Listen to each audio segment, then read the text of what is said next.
Hey, I'm Clinton, tennis coach from Germany, and did you know there are different ways to grip your tennis racket? I'm going to take you through the various ways of how to hold your racket on the forehand and on the backhand side so you can find out what's best for you. It's important for you to know the explanation I'm about to give you, the index finger and the different bevels at the bottom of the grip is for right-handed players. So the left-handed players turn the left way around, the right-handed players turn right way around. So what are these so-called bevels? Bevels are to indicate your index finger or your palm. We are talking about the index finger. Other coaches talk about the palm, indicated on the spot of your grip. So you have clockwise, number 1, 2, 3, 4, 5, 6, 7, and 8. And for you, it's important when I go through the grips to know on which corner the index finger is positioned to find your perfect grip. So let's start off with the Continental grip. It's a so-called classic grip, a grip played for many shots in the game, and it's about the index finger on bevel number 2. You grip around, and it actually feels like you're throwing an axe in the woods. It's a really classical, old school grip. You used to hit the ball on the side of the body. It's not as recommended as much anymore these days, but we hit the volley with this grip, the backhand slice, the serve, the smash, or if you walk around at home with your racket in your hand, take this grip so you look like a pro. So next grip, Eastern grip. We take our index finger again, bevel number 3, and this is a really common grip for many players out there. You have a really good position behind the ball, a strong position. You can play with a straight arm, you can play with a little lightly bent arm, you can still play topspin, but the impact is nice and clear. So you can take your index finger on bevel number 3, would also indicate your thumb on top of the racket, and this is the way to go to strike a clean ball. Next up is my favorite grip, the semi-western. Played Novak Djokovic, I play this grip, and I recommend this grip to many players. It is if you say hello to your racket. The hand must be behind the ball, so this is how we want to make contact with the ball. So if you want to find your semi-western grip, you can grip around the throat of the racket, slide down, and your bevel will be number 4, and then the hand and the knuckle is behind the racket. You'll have good power, lots of topspin, and my recommendation for you guys out there to play with a semi-western grip on your forehand. The most extreme grip in tennis would be the western grip. The index finger goes around to bevel number 5. You really have to get under the ball. You get lots of topspin, low balls, make sure you get under the ball. You need a lot of wrist, you're gonna get a lot of topspin, but sometimes it's not the most efficient way to play tennis. It's more for advanced players. So if you're out there, intermediate, want to play in an efficient way, stay away from the western grip, look for the other grips, but still the western grip has its advantages. So let's talk about the single-handed backhand. There are 2 grips to play a good single-handed backhand. I'm very passionate about this topic and I'm going to walk you through.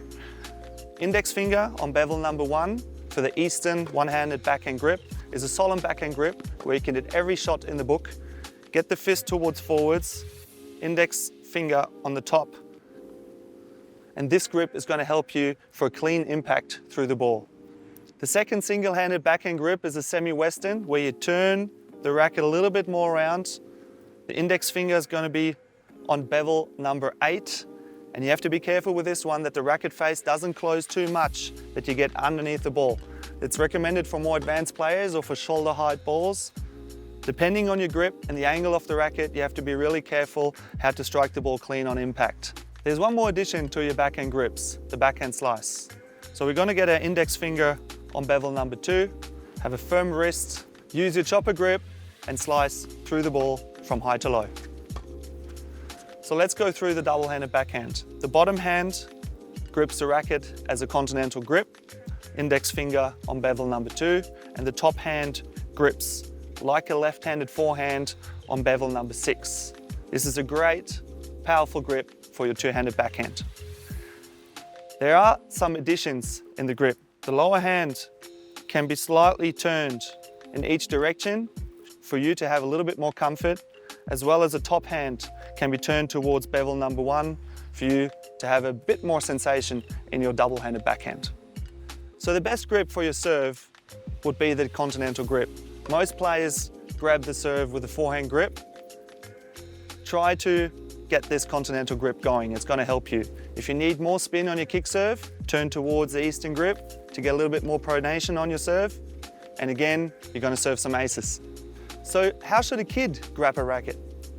I know there's theories out there that kids should discover their own grips, but give them a little tip. Finger through the racket, slide down, let them hit 5 minutes against the wall as if they would play tennis with their hand, and they have the perfect grip for their future forehand. So beginning adults or juniors, hold your racket in front of you, slide down, and find your grip to hit your first forehands.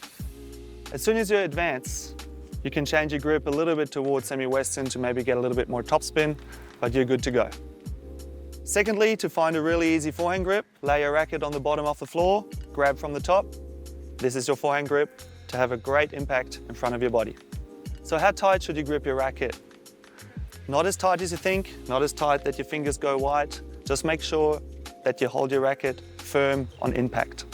So one more really important information for you guys out there. Depending on which grip you use, you have different contact zones. So the more extreme you grip your racket, you need a closer impact zone. The more classic you take it, up to semi-western eastern grip, the more in front you can hit the ball.